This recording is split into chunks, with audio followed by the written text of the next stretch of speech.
Welcome back to Shemsuniverse. So today, guys, we're going to discuss the relationship of Cancer and Aquarius. So these two are a bit of an odd sort of mix.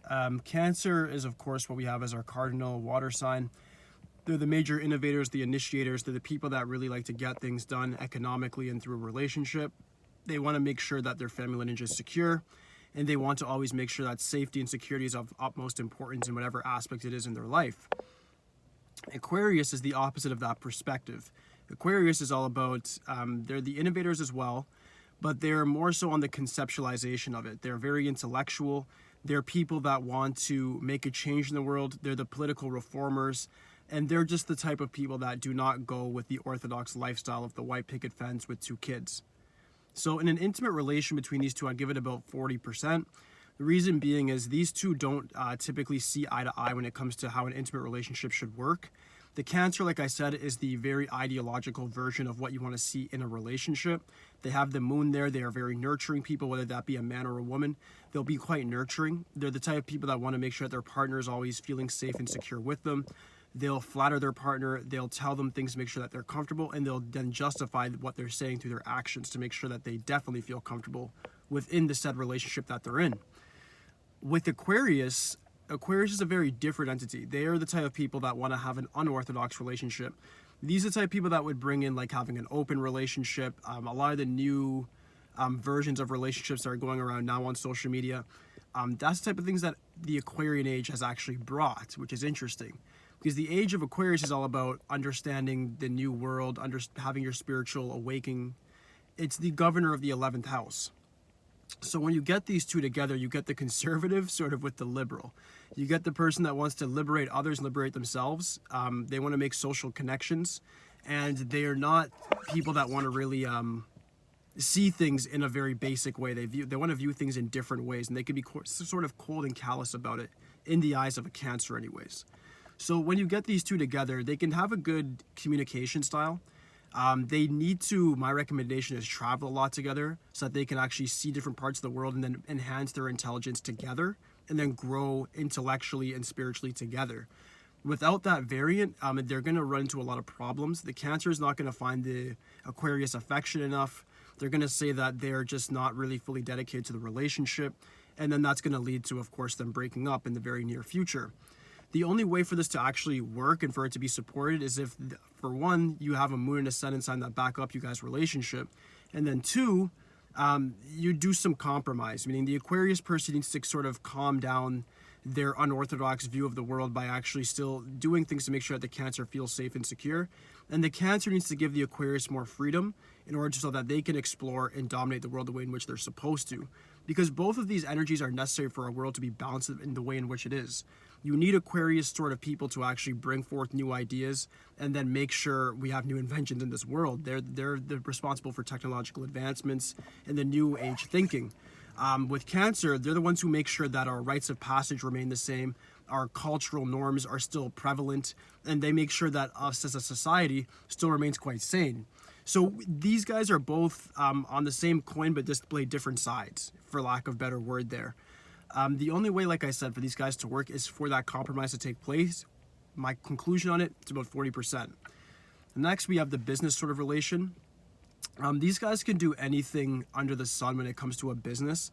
The only thing is I'd give them about 30% for business as well. Reason being, Cancer is very economically, and they're very passionate. They're focused on those things. They want to see the economics of a business work. They want to see the mechanics of it, how it's going to operate. The Aquarius person likes to conceptualize and bring forth new ideas, even with a very low chance of it being successful. These are like the Steve Jobs type people. They're very high risk. They like to see high risk, and like even if there's low reward, they'll still go for it because these are the same people that'll jump in the water without knowing if they're going to come back to the top. They're the daredevils.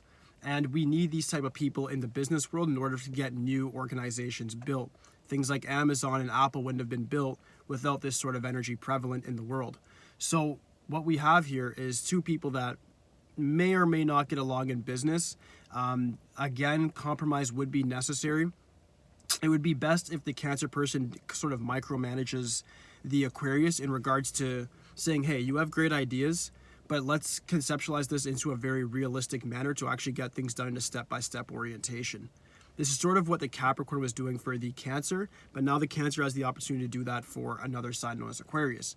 When they're able to do that, you get a good business dynamic because the Aquarius will make the Cancer think outside the box and actually bring forth new ideas that they may not have had the courage to actually implement in their own life. So it does work in a very complementary sense. However, just due to the two energies coming together, they usually just lack the ability to get along and then get it done properly. So what you need is two people that maybe even have a mediator. My recommendation would be to bring forth somebody from a whole different energy, like an earth or a fire sign. Bring them in the mix and then create a partnership in that way. But if it's just you two in the mix for the business, there will be a lot of opposition and friction, and it probably will not work unless you guys are really able to communicate each of your problems very directly and then sort it out before moving on to the next step. Last but not least, we have the friendship aspect of it.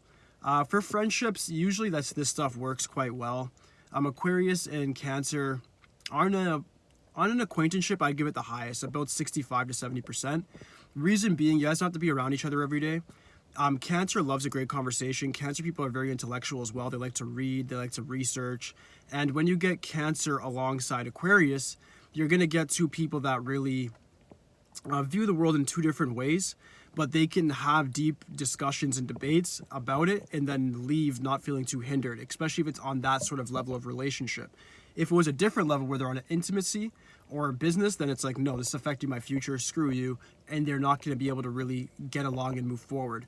But if it's on an acquaintanceship level where it's just a regular debate over dinner, a glass of wine, something like that, it'll work quite fine. Neither party should be that offended, especially Aquarius. They'll definitely not be offended, and it should really run over quite smoothly. A friendship basis for these guys usually be things like just doing certain hobbies that demand your mind, things like chess, maybe different hobbies like flying kites, different things like that actually demand sort of like mind-body coordination between both parties. They'll more than likely be able to do, and then forge a friendship that can last quite a while. Like I said though, even with friendships, still keep somewhat of a distance. This isn't somebody you're going to probably want to see every day, but when you do see them, you're in the makings for a great relationship and a great conversation. But aside from that, guys, that should conclude this video. If you guys do have any questions about it whatsoever, just please leave it in the comments for me. Aside from that, guys, like, subscribe. Holla me. That's it for today, guys. Peace.